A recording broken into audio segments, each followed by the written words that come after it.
Everyone, Be Wendy Bob here. Just wanted to share a small, simple practice with you. Something that I realized that came out my mouth in therapy that I had never said before, thanks to the Holy Spirit. He does that all the time.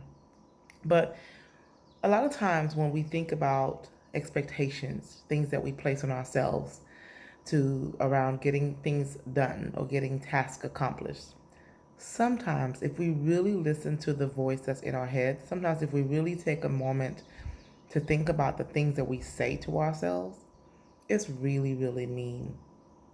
We tell ourselves things like, oh my gosh, I gotta do this. Oh my gosh, I need to do this.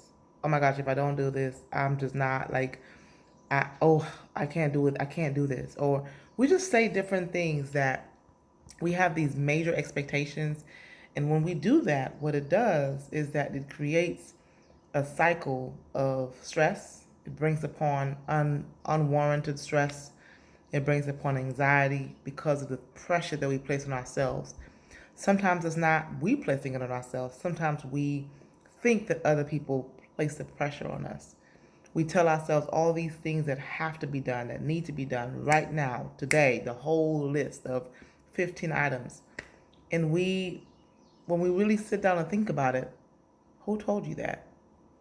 So one day in session, I just, thank you, Holy Spirit, an idea came to me. One of my clients have found to-do lists very, very useful. And I've even talked about to-do list. To-do list would be a list of things that you've accomplished. Like ta-da, right? I've got this from my book. I read so many different books, so I get different things in books. And so in this session, I just asked her, what if, she showed me a to-do list. She was super, super excited. It kind of helped her to celebrate her wins as well as keep herself accountable because she values productivity. And people who value productivity, they have to feel like there's something being done. They have to feel like there's a sense of achievement. They have to feel like they have to be validated in that, right? And there's nothing wrong with that. Like, there's nothing wrong with that. If that's your value, as long as it's healthy, right? It's not like that you won't allow yourself to just be still for a moment and enjoy peace. So, long story short, because I don't want this video to be long, long story short, I just asked her, what if you tried something? What if you had you reprioritized or you changed the way you structured your to-do list? Part one, have identified 2 to 3 things that need to get done. Those are things that are priority one. So we talked about some examples of that. Like and she said, I need to go to the grocery store. Absolutely, because you have to eat, right? So 2 to 3 things that I need to do. Those are on one list. 2 to 3 things looks less daunting, less intimidating than a whole list of 15 items or 10, 20 items, right?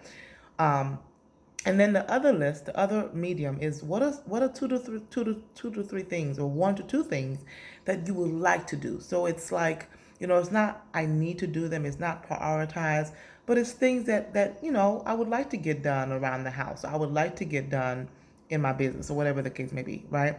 And then the third list, and we talked about examples of that too. Like I would like to declutter, right? I would like to do that. I would like to do that on that day at that time, right? So I would like to do that. And then there's a third list of what are a couple things, what are 1 to 2 things that I really, really want to do. Like these are things that fill my joy cup. These are things that fill my passion cup. These are things that make me happy.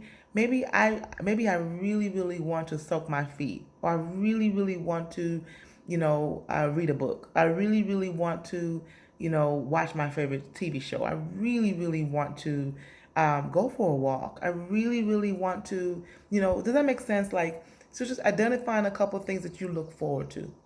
And so when we broke down the list, it just lifted her spirit. She was like, oh my gosh, I am going to try that. Because she was able to see herself accomplishing 1 or 2 things that she needs to get done. It made it more achievable. It made it more reachable. It made it more practical and more realistic. And there wasn't that inner voice that was telling her, oh my gosh, this is so overwhelming and increasing anxiety for her, right? So What if you try that? Sometimes it's just trying the simple things to make the complex things possible. So I hope that was helpful to you. Just wanted to share it with you. This is B. Wendy Bob, therapist, counselor, whatever word you want to use, but most importantly, an encourager and an enthusiast on the Enneagram. So have a wonderful day. Talk to you later. Bye-bye.